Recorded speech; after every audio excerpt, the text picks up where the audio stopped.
आज है 22 जनवरी 2025 दिन बुधवार। Welcome back to news 34 Hindi. तो आइए जानते हैं उत्तर प्रदेश की फटाफट 20 बड़ी खबरों को। पूर्वाई से बदलेगा प्रदेश में मौसम, 20 जिलों में बारिश तो 40 जिलों के लिए घने कोहरे का अलर्ट हुआ जारी। जी हां, प्रदेश में एक बार फिर से मौसम बदलने जा रहा है। उत्तर प्रदेश के पश्चिमी हिस्सों में बुधवार से मौसम में बदलाव की आहट है। मौसम विभाग ने पश्चिमी विक्षोभ के सक्रिय होने से बुधवार को प्रदेश के 20 जिलों सहारनपुर, शामली, गाजियाबाद, नोएडा, मेरठ, अलीगढ़ आदि में गरज चमक के साथ बूंदाबांदी के संकेत दिए हैं। सीएम योगी 24 जनवरी को करेंगे बड़ी जनसभा, कई मंत्रियों और 40 विधायकों को दी जिम्मेदारी। मुख्यमंत्री योगी आदित्यनाथ 24 जनवरी को मिल्कीपुर विधानसभा क्षेत्र में जनसभा संबोधित करेंगे। हैरिटेगंज के पलिया चौराहे पर सुबह 10 बजे से जनसभा का आयोजन किया गया है। जल शक्ति मंत्री स्वतंत्र देव सिंह, जिलाध्यक्ष संजीव सिंह और ग्राम प्रधान अभिषेक सिंह ने जनसभा स्थल का निरीक्षण किया। जनसभा का संयोजक पूर्व विधायक गोरखनाथ बाबा को बनाया गया है। 15 जनवरी से पूरे यूपी में चलेगा पॉलिटेक्निक चलो अभियान, प्रधानाचार्यों को जारी किए गए निर्देश।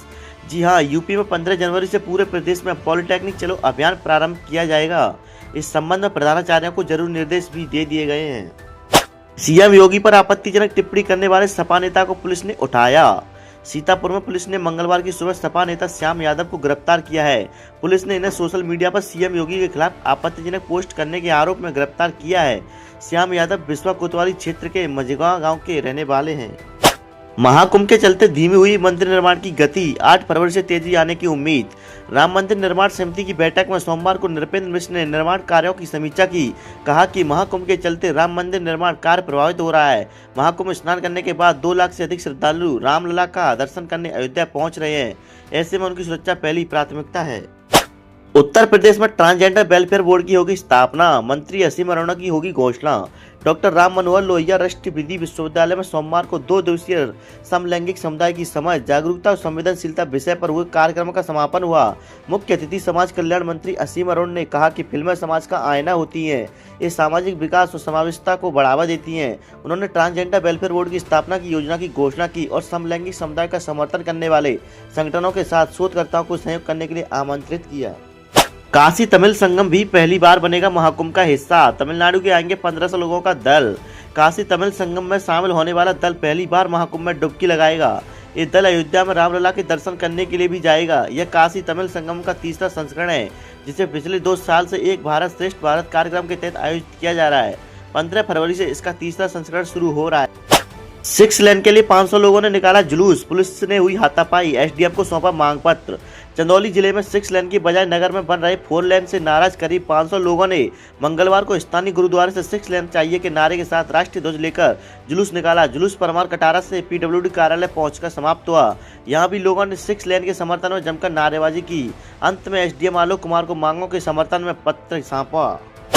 26 जनवरी से लागू हो रहा है नया नियम, वाहन चालकों के लिए परिवहन विभाग ने जारी किया निर्देश। सुरक्षित सफर के लिए 2 पहिया वाहन चालकों के हेलमेट पहनना बेहद जरूरी है। तमाम जागरूकता के बावजूद काशी में हर माह 10 से 20 हजार वाहनों का चालान हेलमेट नहीं लगाने पर हो रहा है। गंगा स्नान के लिए काशी के 11 घाट हो सकते खतरनाक, महाकुंभ से आ रहे श्रद्धांजलि इस बात का रखें ध्यान।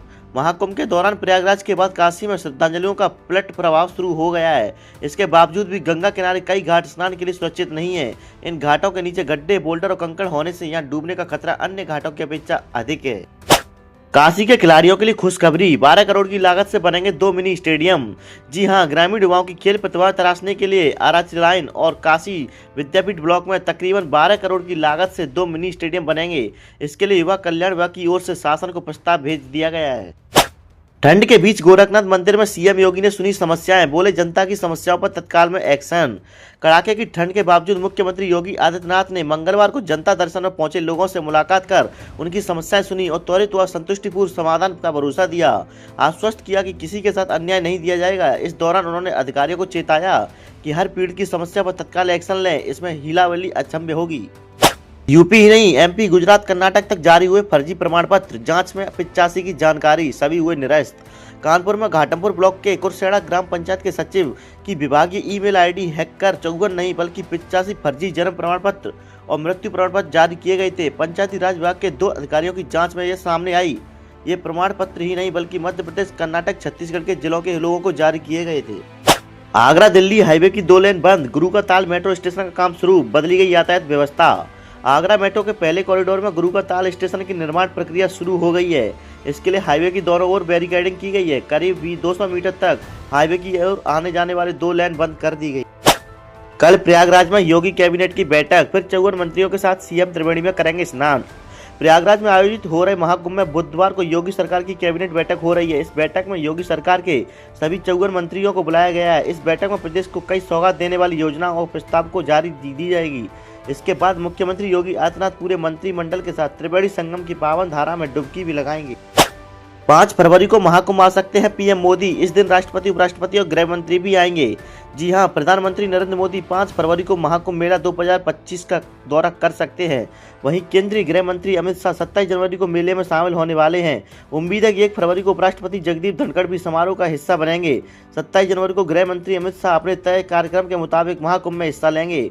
वो संगम में पवित्र डुबकी लगाएंगे, गंगा पूजा करेंगे और अधिकारियों के साथ बैठक भी करेंगे। जेईई एसडीओ के खिलाफ बिजली घर पर धरना प्रदर्शन, भ्रष्टाचार और दलाली को बढ़ावा देने का आरोप। जेईई और एसडीओ के खिलाफ 20 जनवरी को किसानों ने दादों बिजली घर में धरना प्रदर्शन किया। अर्जुन सिंह यादव के नेतृत्व में धरना प्रदर्शन के दौरान विभागीय अधिकारियों पर भ्रष्टाचार और दलाली को बढ़ावा देने का आरोप लगाया। मुख्यमंत्री को संबोधित ज्ञापन थाना प्रभारी योगेंद्र सिंह को सौंपा। हलाल प्रकरण पर सुप्रीम कोर्ट के फैसले को मौलाना साबुद्दीन ने बताया सही, केंद्र सरकार से किए मांगे। ऑल इंडिया मुस्लिम जमात के राष्ट्रीय अध्यक्ष मौलाना साबुद्दीन रजवी बरेलवी ने सुप्रीम कोर्ट के फैसले पर प्रतिक्रिया देते हुए कहा कि हलाल प्रमाणन काफी वर्षों से दिया जा रहा था। इस महजबी मामले को कुछ लोगों ने गलत तरीके इस्तेमाल करना शुरू कर दिया था। कोई भी चीज सिर्फ एक कागज का टुकड़ा पकड़ा देने से हलाल नहीं होती जब तक कि शरीयत के बताए हुए तरीकों को न अपनाया जाए। रिश्वत लेते रंगे हाथ पकड़ा गया बाल विकास परियोजना का क्लर्क, एंटी करप्शन टीम ने की कार्रवाई। आजमगढ़ जिले के पवई विकास खंड में एंटी करप्शन टीम ने मंगलवार को वरिष्ठ लिपिक को 5000 रुपये रिश्वत लेते हुए रंगे हाथ पकड़ लिया। यह रिश्वत आंगनबाड़ी कार्यकर्ता को अगली प्रोत्साहन राशि की किस्त भेजने के लिए मांगी गई थी। लिपिक की गिरफ्तारी के बाद बाल विकास परियोजना हड़कंप मच गया। मौनी अमावस्या और बसंत पंचमी पर प्रयागराज आने वाली यात्रियों की राह मुश्किल, 29 ट्रेनें हुई रद्द। महाकुंभ मेले के 2 बड़े स्नान पर मौनी अमावस्या और बसंत पंचमी के मौके पर रेलवे ने प्रयागराज आने वाले यात्रियों की राह मुश्किल कर दी है। जिन लोगों ने महाकुंभ के अमृत स्नान के लिए ट्रेनों में अपनी रिजर्वेशन करवा रखे थे, उन्हें रेलवे प्रशासन ने बड़ा झटका दे दिया है।